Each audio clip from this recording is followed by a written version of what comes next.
All right, so I'm going to talk about Brevis, which is a smart verifiable computing platform, and I'm also going to touch a bit on how we're kind of interacting with AI agent ecosystem today. So, but before that, let's talk about what is verifiable computing. To understand verifiable computing, we can start with this very, very simple example here.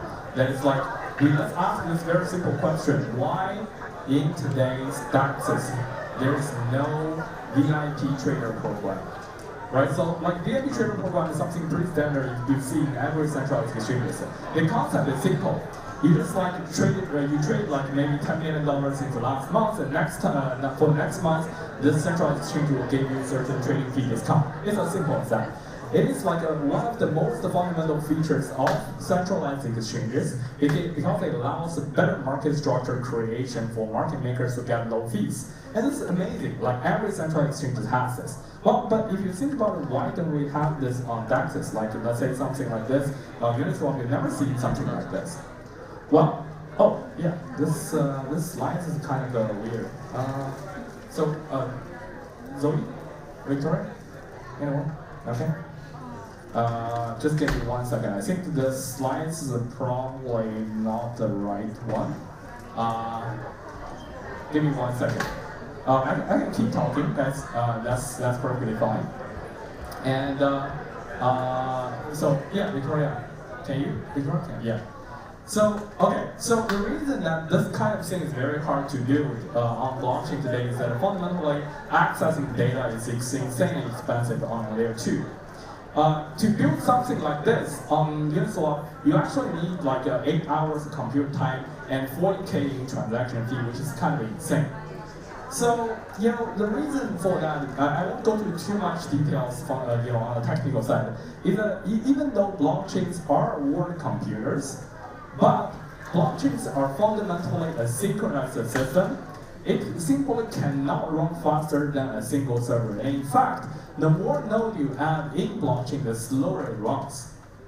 So this is where we actually need verifiable computing as a scaling solution as a first step, right? So what is verifiable computing here is that this slide is completely messed up. Sorry guys, can we just talk to you guys about how this works? So you have blockchain, which is slow, synchronized word computer. And the concept of verifiable computing is that you can actually offload a lot of these kind of complex and data-heavy computation to an off-chain environment. In this case, it's Brevis.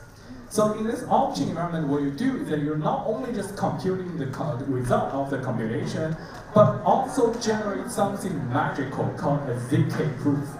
Now, zk proof is something really magical in the sense that if you combine that with the computation result and submit it back to the blockchain, and in the blockchain, all you need to have is a very, very simple verifier smart contract. And the verifier smart contract will be able to then verify the computation result and directly use that in the smart contract, as if the entire computation happened on chain. The beauty of zk is that the verifier contract is very, very simple in terms of computation load. No matter how complex the computation, the original computation is, all you need to do is have a very, very simple verifier deployed on blockchain. So you can have this loop and basically treat the blockchain as a glue point of highly parallel and highly scalable off-chain computing resources using zk. So, okay, I now realize that we're probably using a dropped slides instead of the actual slides. So this is bear with me, guys.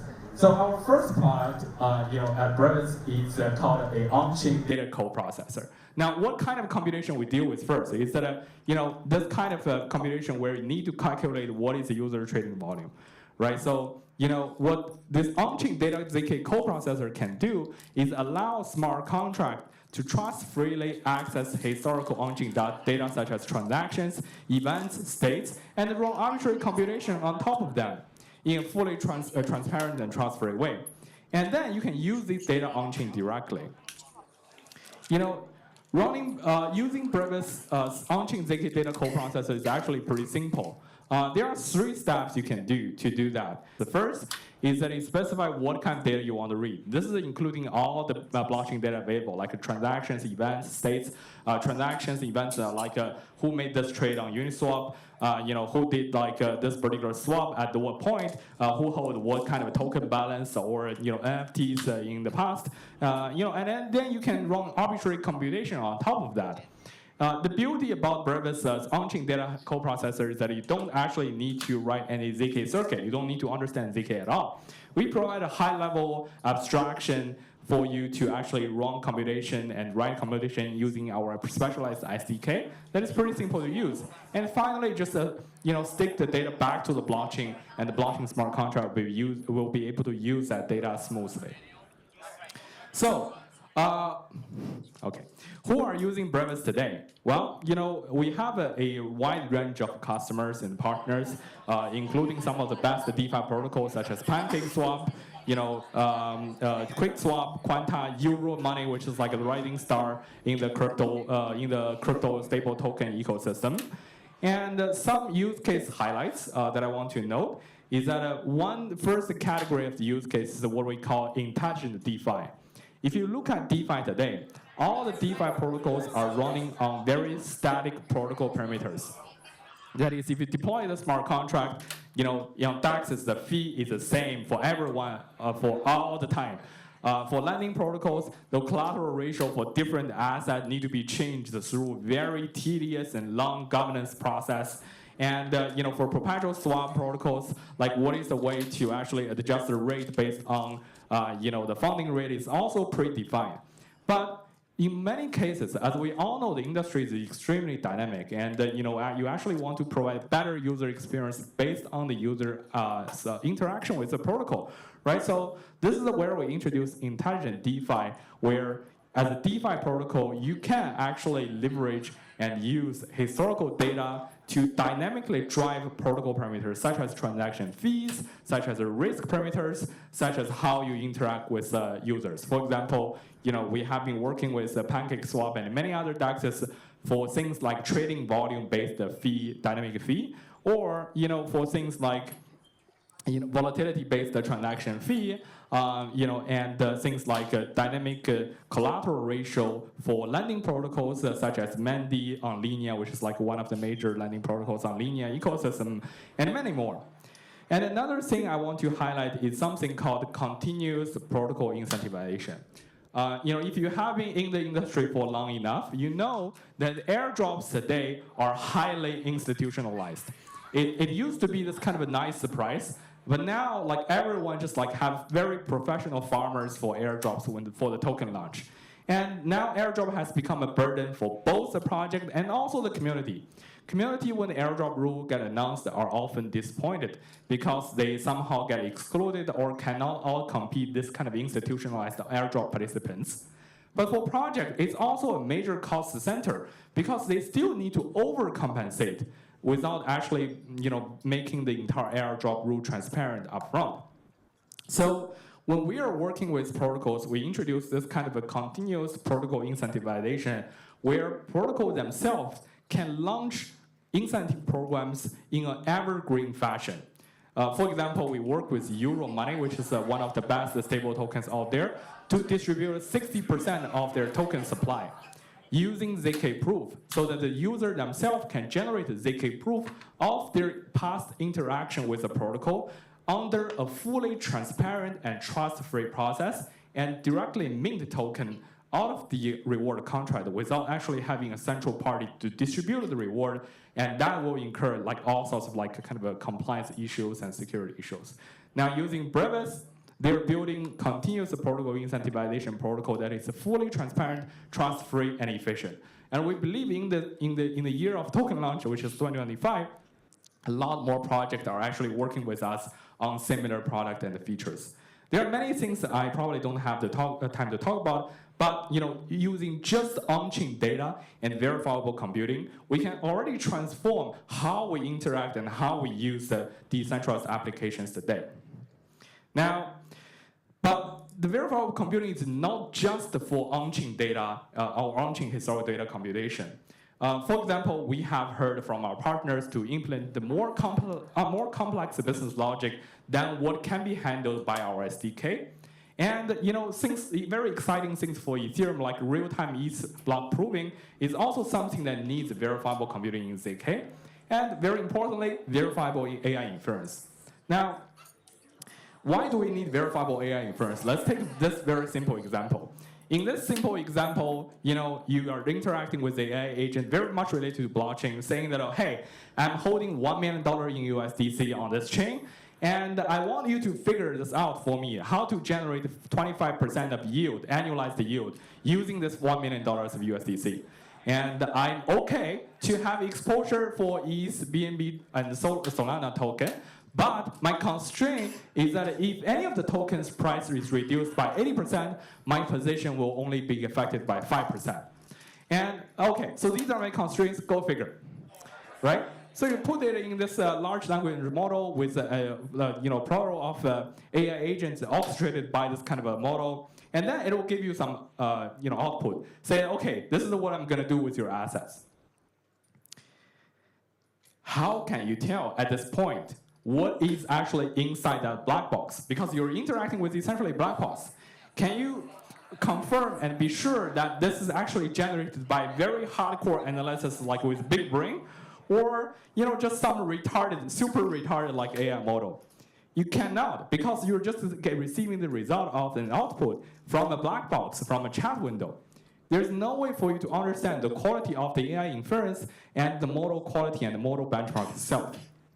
So this is where verifiable AI inference comes into play, where using zk technology, you can actually pre-commit a model. Let's say you have some amazing model for your AI agent, DeFi AI agent use case and solutions. And what you can do is that you can essentially pre-commit this model saying that, okay, there's a verifier for this model that can only verify and attest that this result is actually generated by this awesome AI model that passes all kind of standardized and benchmark tests. And then, you can use it, for whenever you're interacting with this AI agent, you can request, at the same time of the response, a proof showing that this result is actually generated by this pre-validated and pre-committed model. The important thing here is that you don't actually need to understand how the model works. You just need to have a confirmation that this model actually meets a certain quality standard by using zk to commit the model into a obscure, like a zk kind of a thing. This is really magical because I think in the future, if we do have decentralized AI and if we do have access to decentralized model, this layer of trust is a must because we don't have a central organization to trust and we don't have kind of a central source of like kind of a we probably don't want that anyway. So, with multiple, kind of needs driving us towards, verifiable computing beyond the zk coprocessor focus on on-chain data, we actually need a very generalized computing layer, which is a zkVM, to support these kind of generalized computing need. Now, what is a good zkVM? Well, there are several characteristics that defines a good zkVM. The first thing is that it needs to be performant. Because when you're generating proofs of certain computation result, you want the result fast. It's pretty easy to understand. And the second is, of course, developer friendly. We want a VM that any kind of developer can just write some normal code and execute it and get a result. And third is flexible and future-proof. This is a very much often ignored, but it's actually very important in zk space because zk space itself is evolving in a neck-breaking speed, and we want this zkVM itself to be compatible for all future improvement in the zk land.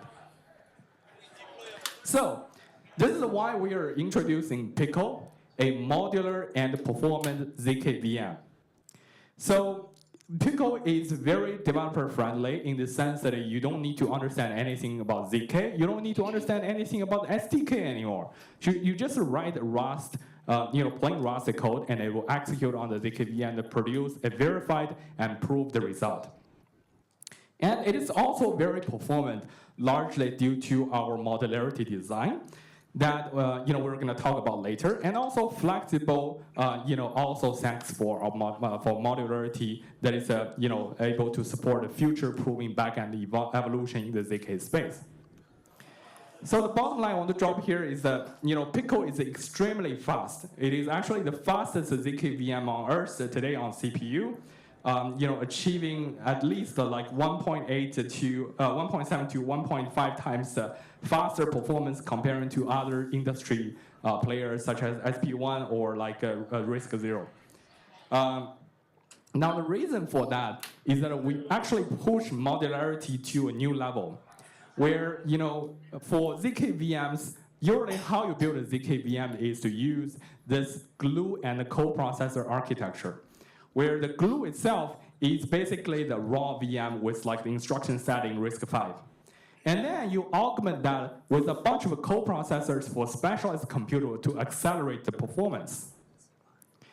For other VMs, they also use a similar architecture, but the performance improvement is only limited to the function level precompiles. They're accelerating specific low-level functions and low-level instructions such as a catch-up, Poseidon, and so on. So where we innovate is that we're not only doing that very well, but also adding another layer on top to add something called enshrined app-level coprocessors, such as our on-chain data access ZK coprocessor and our zkML coprocessors. So what this means is that you can actually access these kind of app-level primitives without actually relying only on the function-level precompiles. And with that, this actually brings amazing performance improvement. Vanilla Pico as I just showed, is already pretty fast.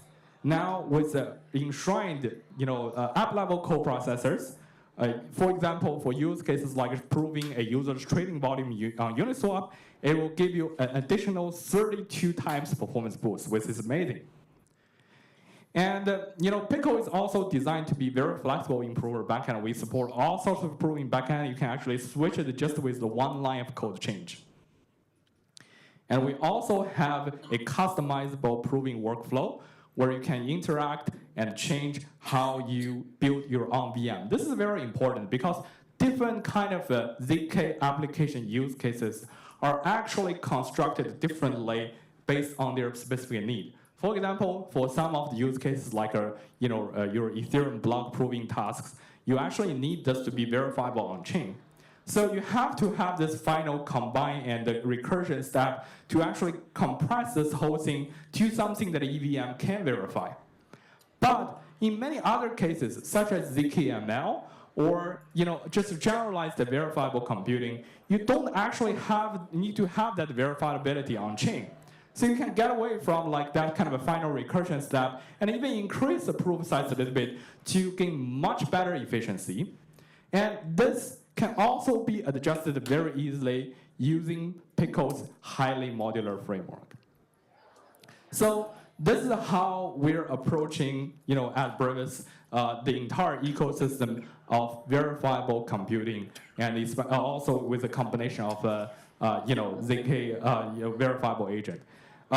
Many people say that, okay, like ZK, is like past tense saying that, we basically kind of have already passed the peak of ZK or the peak of verifiable computing. I cannot disagree with that more. I think just like any kind of a technology evolution processes, we experience this kind of a trajectory for ZK. And the peak point of this kind of exponential initial awareness generation phase is actually ZK rollup. So, how zk rollup was built is that we basically use a lot of specialized circuit to address the very, very specific task of zkify the entire EVM. And then, because honestly speaking, it couldn't do anything else back then.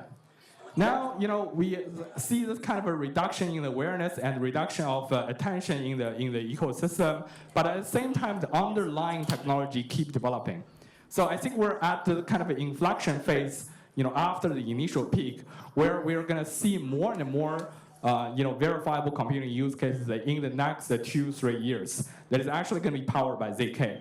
And in fact, my prediction in the 5-year time horizon is that 80% of all computation involving blockchain application is actually going to happen in the ZK and in an off-chain setting. And the blockchain itself is going to just be the glue of all these computation, and then kind of that's going to be the landscape, how the landscape is going to look like. And we at Brevis is pushing for that future. Okay, with that, conclude my talk, and thanks.